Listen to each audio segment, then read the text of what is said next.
y'all? Hope y'all doing marvelous as always. And this is special session number 9. So this one, I wanted to go ahead and go over my blood work. So, these special sessions, as you know, are, a lot more personal to me, right? Like whenever I do a special session, it's usually something that has, something to do with me, right? So in this case, I wanted to go ahead and go over my blood work for this year, go over some of the results. What I have in front of me is some paperwork, my past, so this is 2025 over here, so the past 3-4 years, I want to say, of blood work done. So since 2022, where it is that I'm improving and, kind of where it is that I'm having a little bit of trouble, on this channel, I've maintained that, genetically, I've been predisposed to high cholesterol, prediabetes has been a thing with me, but stick around, I'm gonna go over the prediabetes for this year.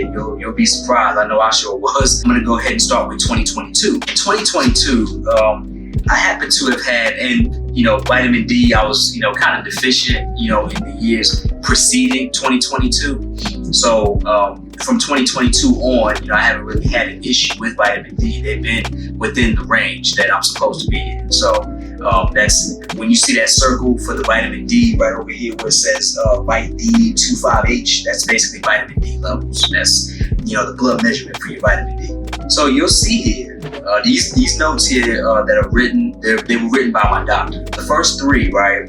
C glucose, C urea, nitrogen, and creatinine. Those are, kidney functions, right? Those 3 tests essentially together measure your kidney function. So if you look over, I was in normal range with all of those, right? I think there was like 1 year that I had a little bit of an issue with kidney filtration. But I think that may have been because I was eating too much protein and maybe not enough water. I did a whiteboard session on proteins where I talked about what happens if you're on a high protein diet but you don't drink enough water. Your body then gets forced to use its own water to help your kidneys filtrate the excess protein. So you definitely want to make sure you're drinking a lot of water if you're going to be on a high protein diet. Otherwise your kidney function can end up elevated. And if things keep going, the way they are, if things get bad enough, you'll end up looking at kidney failure and maybe even needing a new kidney. I was within normal range, for all of these, especially the glucose, which, by the way, glucose is also a test that's used for diabetes next to A1C. So glucose, I believe, is a test that gets you an immediate reading, right? Your immediate sugar. And A1C is a collection of 3 months. Lipid panel. So you'll see down here where my doctor bracketed the lipid, right? He's got cholesterol, that's the total cholesterol, HDL, LDL, and triglyceride. So as you can tell right here in the results category or in the results column, 2 of these have an H next to them. When you see an H, that typically means high. If you ever see an L, that means low. Or at least for me anyway. I mean, different doctors, they have different ways of doing things, of labeling whether or not your result was high or low. But mine just simply uses an H or an L for if I have a high or low range. If I'm outside, the normal range on the low end or the high end. I have an H on the total cholesterol as well as the LDL.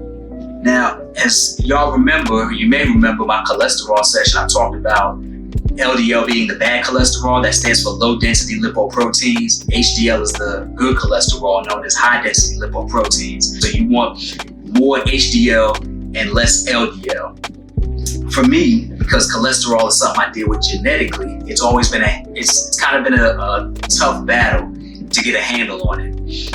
Because of that, I'm allowed a little bit higher of a threshold for cholesterol, but not too much, right? I can't spike too much over, right?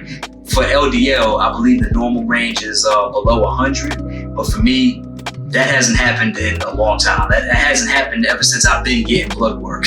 So that's how I know it's genetic. My doctors, everybody else, I deal with it on my mom's side. I'm not too sure about my dad's, but I know for a fact my mom, she's dealt with high cholesterol ever since she can remember too. So naturally, genetics comes into play here, just passed on to me, and now I'm dealing with it too. So 229 in the normal range should be below 200. And LDL was kind of bad, that was 165. Normal range should be, for me, below 160. Okay, as you can see, my doctor, he wrote less than 160, even though the normal range should be below 100. That typically is for people who don't deal with genetic cholesterol, who don't, already aren't predisposed to it. So that's why I'm allowed a little bit higher of a threshold. Triglycerides was good though, and so was the HDL, right? HDL 53, and the normal range is between 30 to 65. And also the triglycerides is 56. Normal range should be within 0 to 150. Side note, triglycerides, that's one of your body's essential fatty acids. So your body does need it. It's essential for a reason. Your body, triglycerides is the type of fat that your body metabolizes for activity. That's the type of fat your body prefers when you're doing low to moderate intense activity. So like light weightlifting, light anaerobic activity, things like that, right? Your body typically tends to pull from fats, especially if there's no carbs available. A doctor can determine whether or not you're exercising by what your triglycerides look like. On this next page here, you will see my A1C result. My A1C is at 5.7 here. So 5.7 is pre-diabetes stage. So normal range is less than 5.6. 5.7 to 6.4, that's pre-diabetes, and then anything over 6.5 or 6.5 and over, you'll likely get diagnosed with diabetes. So for me, and also he wrote the glucose over here too. My glucose back on the first page was 96, you remember. So less than 100 is normal, 101 to 126, pre-diabetes, and then 127 and over, your doctor, he or she will likely diagnose you with diabetes. So my A1C was in pre-diabetes stage. I've been teetering on that stage ever since 2022. That's why I wanted to start with the 2022 results before going into all the other ones, which is going to lead me into 2023. 2023, right? I'll go ahead and skip the vitamin D for the rest of the years because, I ended up being in normal range. I'm not as deficient as I was anymore. I still take vitamin D prescription by my doctor, just to make sure it stays where it's at. But, for those of you that don't know, Black people, we tend to be the most deficient in vitamin D because, we don't necessarily get a whole lot of sun like that. We don't tend to eat, a lot of our omega-3s that help us with vitamin D. We don't tend to get vitamin D from good sources like, certain fatty fish, that being salmon, mackerel, I think even tunas, red herrings, things like that. We tend to be the most deficient. So it wasn't exactly uncommon for me to have, or for any Black person that is to have, low vitamin D levels, to be deficient in vitamin D. My kidney function, of course, was great, all right? The glucose is 90, less than 100, you're good on the glucose. Now we're gonna go down to cholesterol, the big problem child. 2022, I had high total cholesterol and high LDL. So here, I only was high in one type of cholesterol on this lipid panel, and that happened to be the LDL, of course. But the good thing is the LDL dropped. It went down to 136. Previous year, 2022, was 165. So I did drop that. Now, of course, it is still high, right? My doctor, he wants me to be, again, under 160, and if possible, less than 130. But everything else was good. Total cholesterol ended up being like 194, and the range should be less than 200. HDL was good. I was at 50, 130 to 65 there. And triglycerides was at 42. And 0 to 150 is the normal range for that. We'll go down to the LDH, as you see here, the ZLDH. Now this was a liver and thyroid function. My doctor didn't really go over that with me. I had to kind of do my own research on it, but I didn't really pay much attention to it after this because the next 2 years, that being 2024 and 2025, I didn't have this problem anymore. But now we go over to the A1C, right? For 2023, my A1C was at 5.6. I was in normal range by a hair. So me being at 5.6 in 2023 resolved this for now. This was 2024 in December. Chloride was high. That was kind of simple. It's 109. The regular range should be 98 to 107. I just had to be mindful of what I ate. Chloride actually is a mineral, so you just want to be, mindful about how much you take, right? If you take a multivitamin, which I definitely did during this year, I took a multivitamin every day. You just want to be mindful about your vitamins and minerals and the toxicity symptoms that can come with it. So toxicity symptoms, if you remember from my vitamins and minerals videos, my whiteboard sessions 103 series A through D, where I talked about vitamins and minerals. Certain vitamins and minerals have a toxicity symptom and a toxicity disease to follow. Even the water you drink may have chloride in it. So if you have you live in a place that doesn't have the greatest water, maybe think about getting a water filter, right? Brita is pretty good. Zero water is pretty good. Pure, PUR, that's pretty good too. I have a Brita filter, but I also happen to live in an area where the water is actually pretty pure. My uncle, he works for a water company in Maryland. He has access to, a lot of states' water. And, it just so happens that, where I live at in Virginia, we got some of the purest water. So I was surprised. I still use a filter anyway just to filter out any contaminants that exist. Because, that may still be a thing even in pure water. You may still get some contaminants there. And moving on, we had LDH. A little high. LDH is that's, I believe, liver and kidney function. Or maybe one or the other. My doctor, he told me not to worry too much about it. As long as I continue to exercise and, and making sure I watch what I ate, it would go down. And that's exactly what happened. We now moved down to cholesterol. Total cholesterol was 194.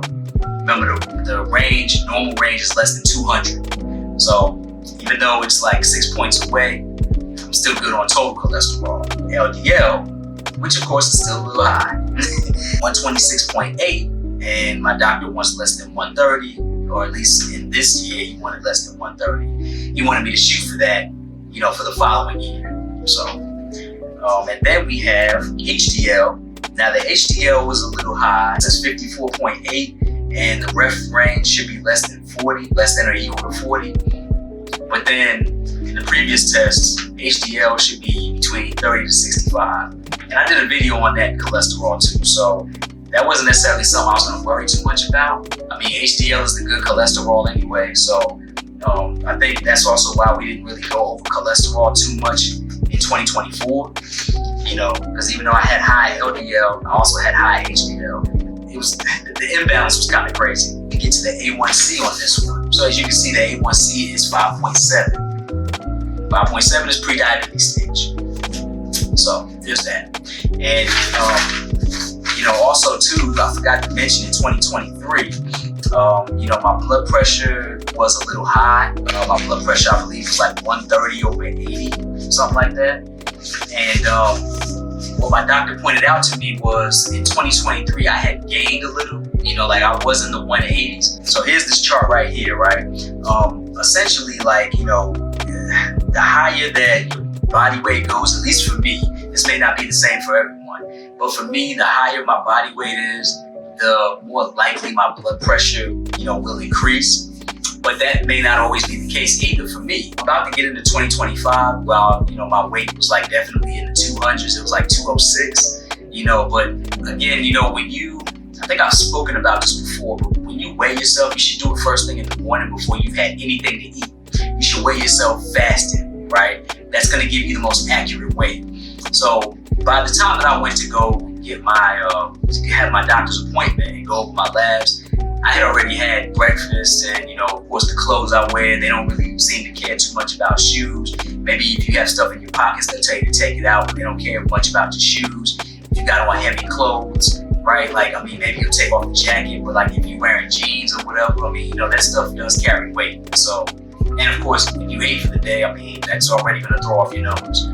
So for me, anyway, being over 200 pounds, I'm technically considered overweight, but because of the muscle content that I have, my doctor recommends I do a body fat percentage on myself. I have yet to do one, okay? Maybe I'll do one and then I'll release that, in a separate video. But I've yet to do one, okay? So, because coming up in 2025, my blood pressure was completely normal, right? It was 117, 118 over, 80 or something like that, or over maybe 78. It was around that range. It's not always the case that my body weight increasing is going to increase my pressure. 2025, I have been doing, if you follow my Instagram, then you saw all the beach runs that I was sharing with y'all. I was doing that for a reason. I did the beach runs and I got heavy into working out, cardio especially, to try to drop some of these numbers. Back in December when I had this appointment, 2025, my results, the only things I was high in was my total cholesterol and my LDL, of course. As you notice, LDL across the board since 2022 has been elevated. It's been an issue ever since I can remember. My total cholesterol was 215 and the normal range should be under 200. Okay. Now, to offset the total cholesterol a little bit is my HDL and my triglyceride. Triglyceride was at 63, HDL was at 51.6. Triglyceride being at 63 again is a determining factor of all the exercise that I was doing. LDL though was 150.8. And unfortunately, because my doctor wanted me to be at less than 130, I ended up shooting up just a little bit. Because in 2024, if you remember, I was at 126.8. I shot up to 150. When I was at this visit, my doctor, because of my cholesterol shooting up, my LDL going up to 150, he gave me a paper for the Mediterranean diet. So, maybe I'll try that out a little bit. I'll eat more of those foods. I've covered the Mediterranean diet in my diet of types whiteboard session. So, it's just I just found it kind of funny that, the diet of types video I did is now being recommended to me. So maybe I'll go back and watch my own video. What I wanted to go over to was the A1C, prediabetes. I no longer have that. That's been resolved for now. My result was 5.5, as you can see here. Again, though, because it's genetic, it's a possibility it can come back, but I'm going to do everything I can to ensure that it does not. So that has been special session number 9. I wanted to go over this with you because, when I started this channel, in my intro video, one of my reasons for starting this channel I went over was because for me, it's very personal to me. Anybody who deals with any of these issues, I can relate to you, and perhaps you can relate to me as well. Cholesterol, diabetes, and even sometimes hypertension. I deal with all of those, and a lot of it is genetic, unfortunately. Now, my hypertension, I can seem to get more of a handle on that than I can my cholesterol and the prediabetes that I've been in, okay? Prediabetes, I'm glad that that's resolved for now. My joints certainly suffered, because of all the running that I've been doing, the shin splints and the, heel spur in one foot, plantar fasciitis in the other, tendonitis in my right knee. The ailments that I got from the military, it makes it very, very hard to run. Now, I know there's other forms of cardio I can do, but for me, it's hard for me to find I love to run, and I'm starting to maybe come to terms with the fact that I can't do it for much longer. You see, for me, finding cardio that I enjoy is tough for me. The stair stepper, I really love that. I love the stair stepper. I'll do that all day long. The elliptical, I'm just starting to get used to it. I actually did the elliptical for a whole hour, like last, before Christmas.